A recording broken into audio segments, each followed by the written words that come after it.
Hey, what's going on YouTube? Alabama Reloader here. So in today's video, I wanted to get back to something that I haven't loaded for in a little while, and that's the 270 Winchester. I wanted to circle back to it because it's probably one of my favorite cartridges, if not my favorite cartridge that I've ever reloaded. It's definitely one that I believe I've mentioned in videos before, that if you sort of pinned me down and said, hey, you could only hunt with one cartridge for the rest of your life, what would it be? I would probably choose the 270 Winchester. It's just one of those cartridges that it can pretty much do whatever you need it to do, right? There's no scenario that I could think of that I would practically find myself in where this cartridge wouldn't be able to perform or get the job done, right? Even going on a once in a lifetime elk hunt out west, this would handle the job very easily. So I feel like this would probably be the number one cartridge that I would select right now, as of right now, at the time of filming this video, which just so happens to be like whatever 5:08 p.m. on October 21st, 2024. So that's where I stand. But I wanted to get back to it and load some up, and I'm going to be testing Ramshot Hunter powder. If you look on the back of that container of powder, it says on the container that it's pretty much an optimal powder for 270 Winchester. So what I wanted to do was drag out a bunch of bullets in 277 diameter, load up a bunch of rounds with Ramshot Hunter, and hit the range and see how they do. So these are not all of the rounds that I've loaded up. I actually have, I think, like 27 more in the house that already have powder in them. So all in all, what we're looking at are 19 three-shot groups. I'm going to be testing 7 different bullets. I got everything written down over here. 6 of the bullets are going to have three-shot groups. Okay, that's just kind of how the numbers worked out. And then one little final group is this guy right here. It's this 85 grain, TAC X flat base from Barnes. This guy is only going to have 3 shots. It's just going to have one 3-shot group. Yeah, look at that little thing. So that should be interesting. But I want to load that up just to see. You know, velocities are pretty stupid with that guy. It's like, I think the accurate or the Ramshot manual shows like 3750, you know, on your velocities with a max charge. So just pretty wild velocities there. But here's kind of, I'll give you the rundown on the rest of the stuff that we're going to test. These are some pulled bullets from AmericanReloading.com. You guys can already see AmericanReloading.com. These are those Hornady CX bullets. These are 130 grain pulled. Haven't tested any of those yet in 270 Winchester. That's really kind of what sparked, you know, my interest in loading some more 270 Winchester. Was this box has just been sitting here ever since I ordered it. I haven't done anything with them. So I want to test those. These are some Barnes TSX bullets. So just the traditional TSX. These are also pulled from AmericanReloading.com. These are some Barnes tipped TSX that have been pulled. And these are 130. So these are 130 and these are 130. I actually went through and weight sorted these 2 boxes to get the quantities that I have in each box. And I kind of culled out some of the heavy and lighter bullets that were in the box when they came in. I also want to test the 129 grain LRX from Barnes. That's been a really good performer in 270 Winchester. And then also shout out to my buddy Accuracy First. He hooked me up with a box of these Federal Premium Edge TLR. These were the predecessors to the Terminal Ascent. These are some pulled TLRs, but want to give them a shot, give those a try. I think, or at least I hope, that's going to be a good performer as well. And then, obviously, last but not least, we're going to be throwing in the McGuire Ballistics, the 128 grain Copper Rose Hollow Point. So, yeah, a lot of bullets to test, a lot of good hunting options. That's really what I wanted to go with. Test these guys out, see how they do. I know it's not large data sets for each bullet, but this should give me some general idea if this bullet powder combination is going to at least shoot halfway decent and is worth exploring further. So again, using Ramshot Hunter powder. I pulled the cartridge overall links from all of the manual sources that I had, the Barnes manual, the Hornady manual, And then for McGuire Ballistics, talking with Sam over there, he had mentioned before to just mirror the Barnes data. So I'm going to load that to the same overall length that I load the LRX bullet to.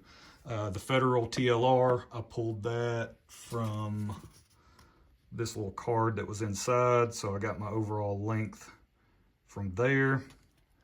Let's see, where's it? Yeah, 3.255. So that'll be our overall length for that bullet. So that's it. Really straightforward stuff. I've already dumped all of the powder charges for the McGuire Ballistics, the TSX, the LRX, the CX, the Tip TSX. All of those bullets are going to have the same charge weights being tested, right? So it's the same charge weights for all of those bullets. It's 55.5 grains, 57.5 grains, and 59.5 grains. So I'm jumping 2 grains, which is a pretty large jump, but I'm staying within, I'm approaching the max charge, but basically staying within that range. And I kind of wanted to test a wide range. So to do that, I'm making 2 grain jumps each time. So that's that for those bullets. Now for the Federal, I just kind of had to guess on that one. I couldn't find any load data. Federal, they do have some load data online, but I couldn't find anything for the 136 TLR on their website. Couldn't find any data for it. They just have 130 and 140 listed on the actual Federal website. So I just kind of had to guess at the powder charges and sort of the charge weight range that I'd be running. So that one I did back off a little bit, and it's probably on the more conservative side. I'm testing 52, 53, and 54 grains with that bullet. I'm only making 1 grain jumps there because, again, I just don't know how that bullet powder combination is going to work out, again, with no data whatsoever.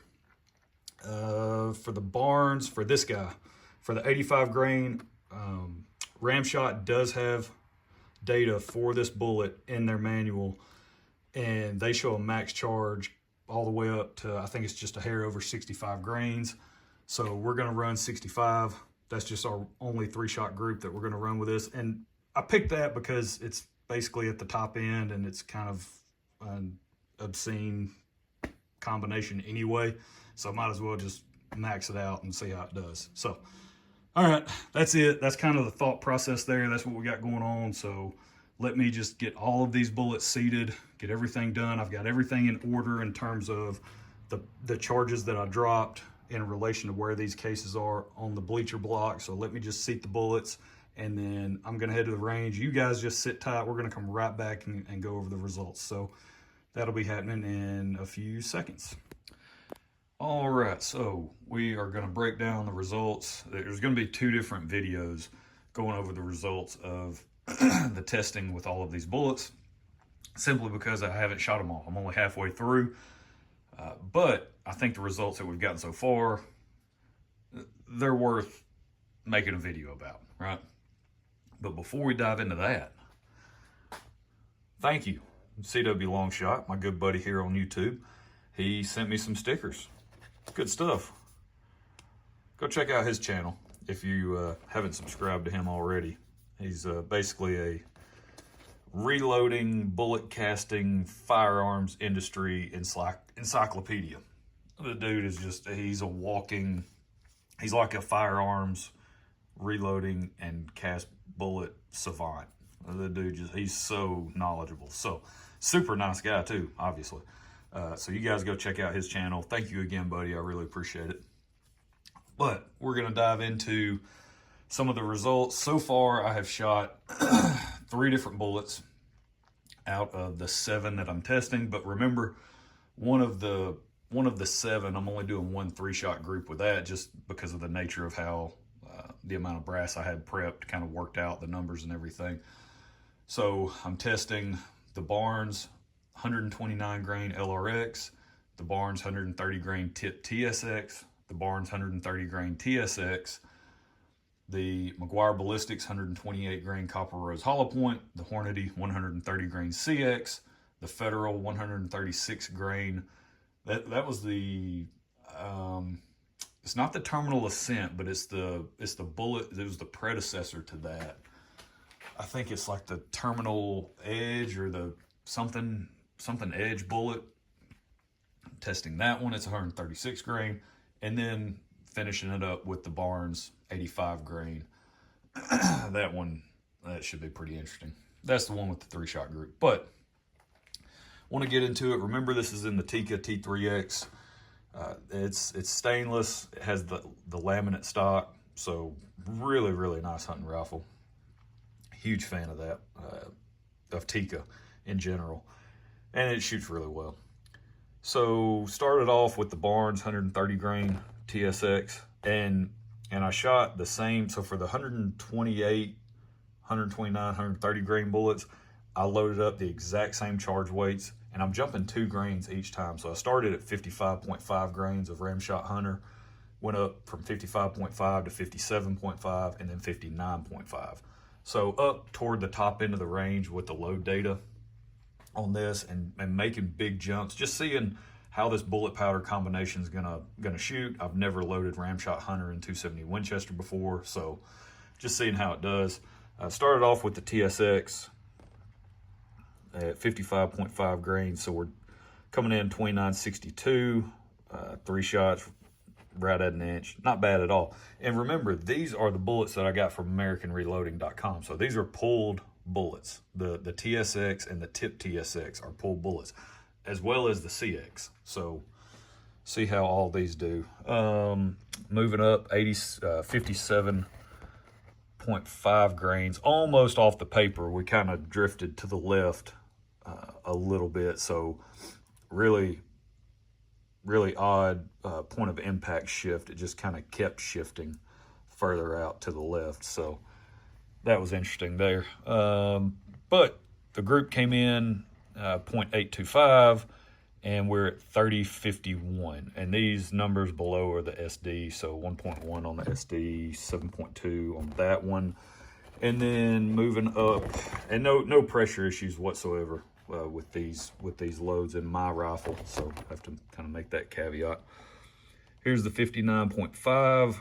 3157.4, and I made a scope adjustment just to be clear, all right, because I'm just talking about a point of impact shift, and then all of a sudden, your guys are like, whoa, what's going on there? But I made a scope adjustment back to the right.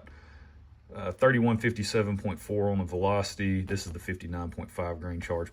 Came in just under a ½ inch, 9.6 on standard deviation. So you can tell, and this has been the case with this Tikka. And even the Tikka T3X Super Light and 270 Winchester that I'd owned previously, they really like Barnes bullets.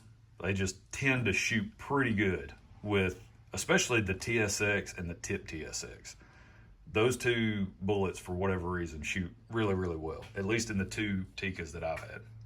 So moving down to the, so I shot that first, then I transitioned over to the Barnes 129 grain LRX, and this is the 55.5 grain charge. So it came in under a ½ inch, 2973 on the velocity, 1.2 standard deviation. Then things opened up. It only got worse for the LRX. The first group was the best. Second group at 57.5, we're at 3092 on the velocity. 2.7 on the SD, but our group opened up 1.597. That was our point of aim. And then to end it, 59.5 grain. Our velocity did take a decent jump here, all the way up to 3210. SD 7.9, overall group there 1.355. So yeah, so you can kind of see, did not shoot the LRX as well. Definitely that first group was really nice. Velocity a little bit lower than what, obviously you can achieve in 270 Winchester. So this one though, that 3210, that's cooking with peanut oil right there. I mean, that thing is moving on. And that would be something where, obviously I would want to investigate, hey, if we can get 3,200 feet per second out of my 270 Winchester with this particular bullet, and I can adjust the seating depth and find a window where this bullet and powder is going to play a little bit more nicely together in terms of accuracy, that's a pretty dynamite sort of longer range combination. Because I ran the numbers on this thing, and it is really good out to like 300 yards. That 300-400 yard range, that's a really killer combination. It's just obviously we would need the accuracy to be better there,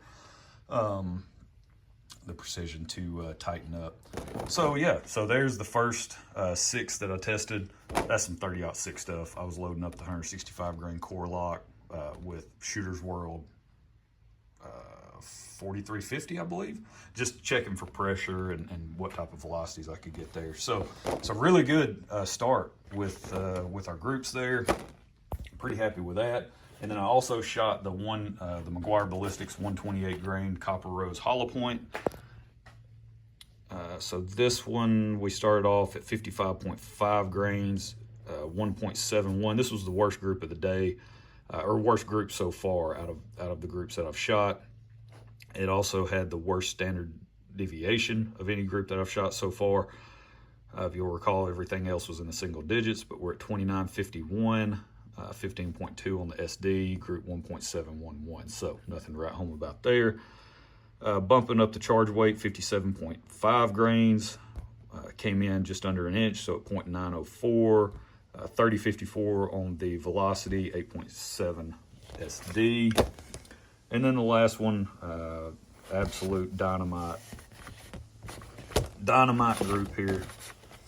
I believe this was the best group of the day, 4.429.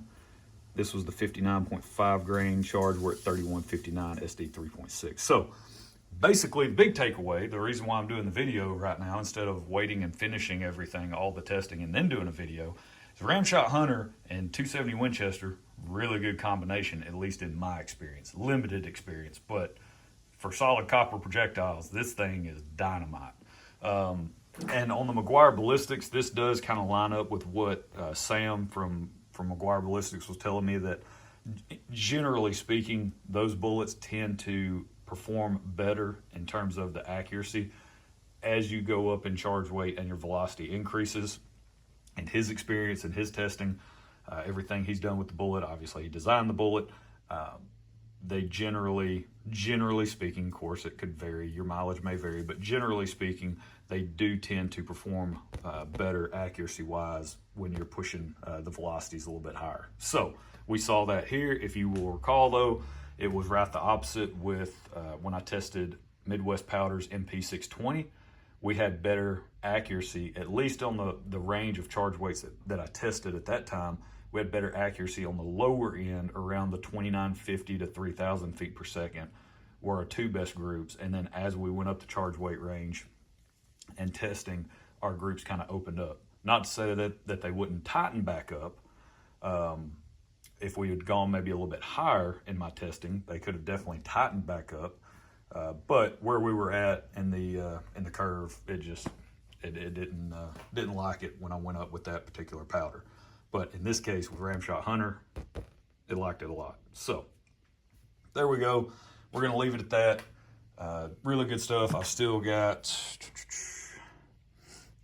the Federal I need to test, the Hornady CX, the Tip TSX, and then of course that 85 grainer. So just need to go do that. I've got my jam numbers written down up here, so I can definitely play around like with that LRX load on the top end if I wanted to mess around with some overall length and see what effect that has on the velocity and the accuracy of the load, the precision of the load. I can definitely check that and go from there if that's something I want to explore. But overall, in my opinion, really good initial results with these solid copper options. These are great hunting options in 270 Winchester, and it seems like Ramshot Hunter is a great powder to go with them. So that's it. That's where we're going to leave it. Hope you guys have enjoyed it. We'll catch you next time. Y'all have a good one.